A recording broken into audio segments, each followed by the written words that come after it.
So my wife and I recently removed the carpet off of our stairs and installed hardwood floors upstairs in our townhouse. What we're going to do is we're going to actually cover these treads with an oak tread.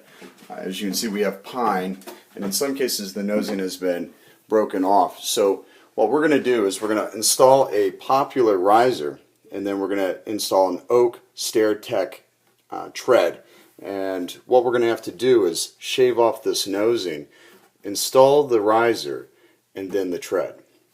We're hoping that this is a good update and upgrade for our house. We have 13 stairs or steps on each staircase. We have 3 staircases. So it's going to be a lot of work. We had imagined that it's going to take a couple weekends, a little work here and there. We're going to cut off that nosing first, and then we're going to start installing. You install from the bottom up, but we're going to walk you through the process and how we do it. For this project, we want subfloor glue, a rubber mallet, chisel, a hammer, a pry bar, the VersaCut by Rockwell, the Sonic Crafter by Rockwell, and a 23 braid nail gun. Of course, we also want a table saw and a miter saw. One of the tools that we want to use is the Rockwell Sonic Crafter, and we're going to use this tool, which you can buy off of eBay, that's been refurbished for roughly about $30–40.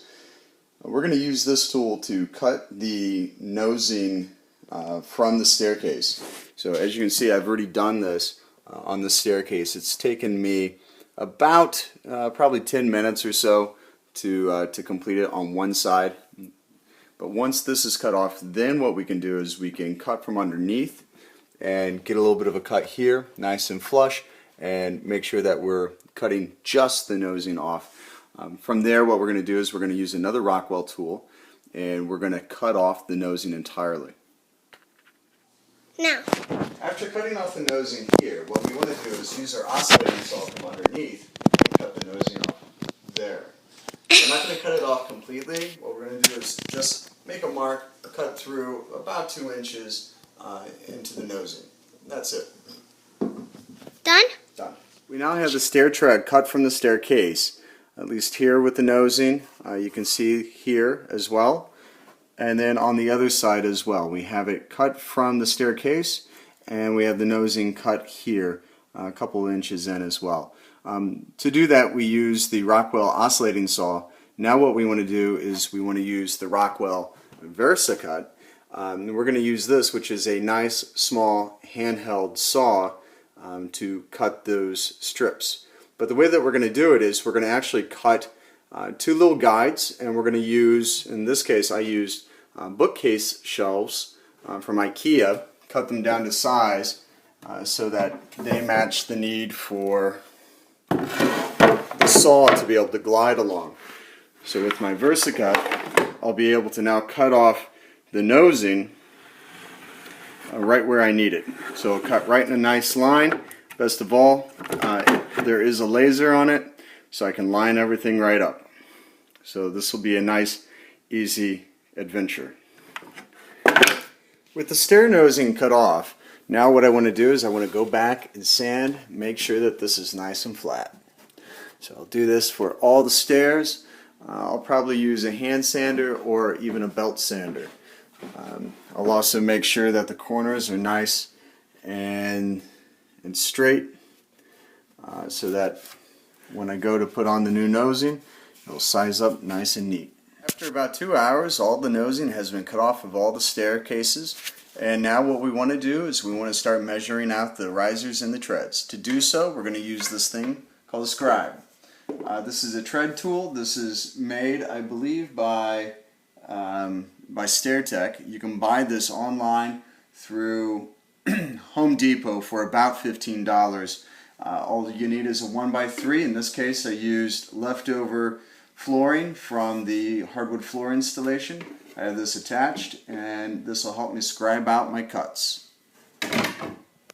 So today what we're going to do is we're going to measure out the risers, and we're going to measure out the steps, and we're going to use the scribe tool to help us make sure that we cut this thing right down to size. Daddy, remember we paint the risers. So what you need to do probably first is paint your risers so that they come up nice and neat and they're nice and white. To use our scribe tool, we want to mark down the top of the scribe tool and we want to mark down the bottom. So what I'm going to do here is I'm going to put this into place and then I'm going to tighten up the wing nuts.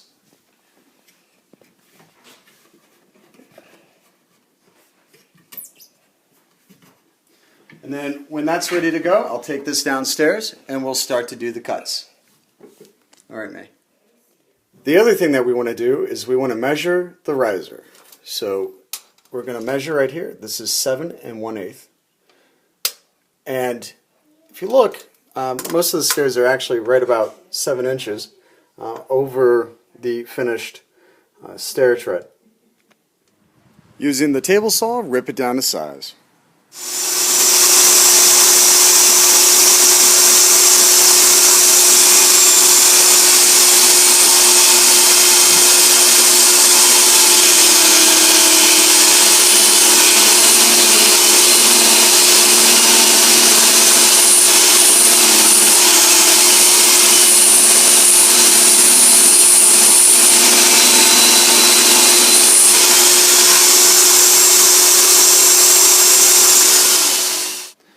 Using our stair scribe, we're now going to mark the riser. That way we know where to make our cuts. So now what we're going to do is we're going to miter cut the edges. I'm going to set this up to a bevel of about 2 degrees.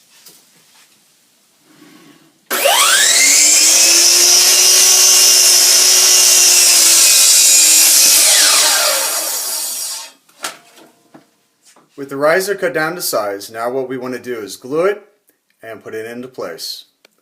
So you can see that we have a glue gun, we have the board glued, and now it's just a matter of tapping it right into place and then nailing it in.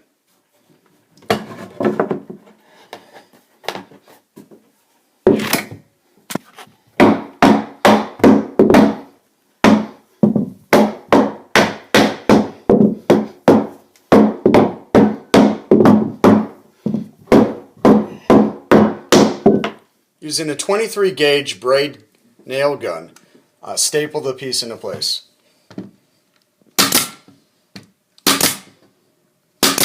Due to my last stair riser not being quite even on both sides and in the middle, I had to chisel down the riser a little bit. This is the first time I've had to do that, but you can see that I've done that. And now what I've done is I've also used my jig here to measure the distance for the entire tread.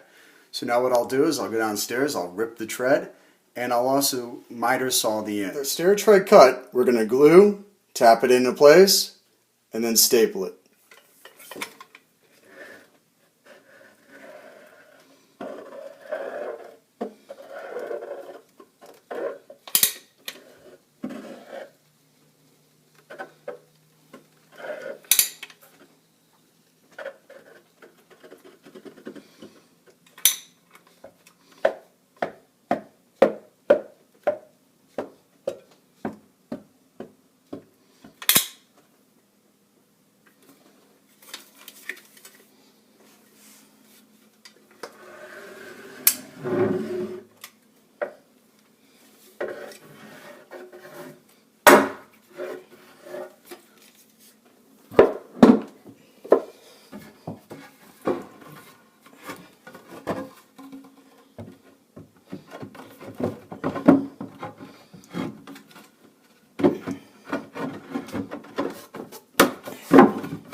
pieces in.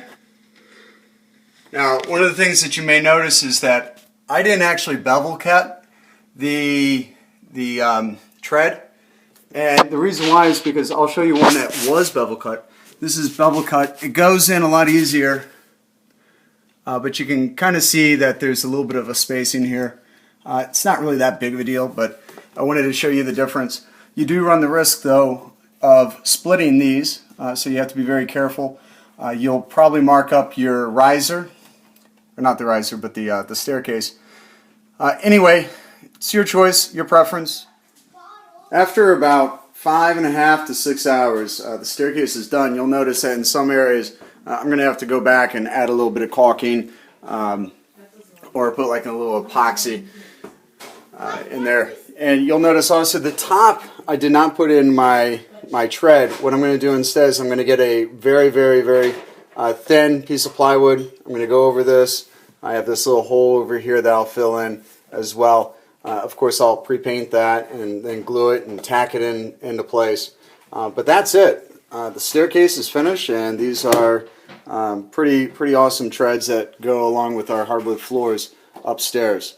So hope you enjoyed, hope you learned something.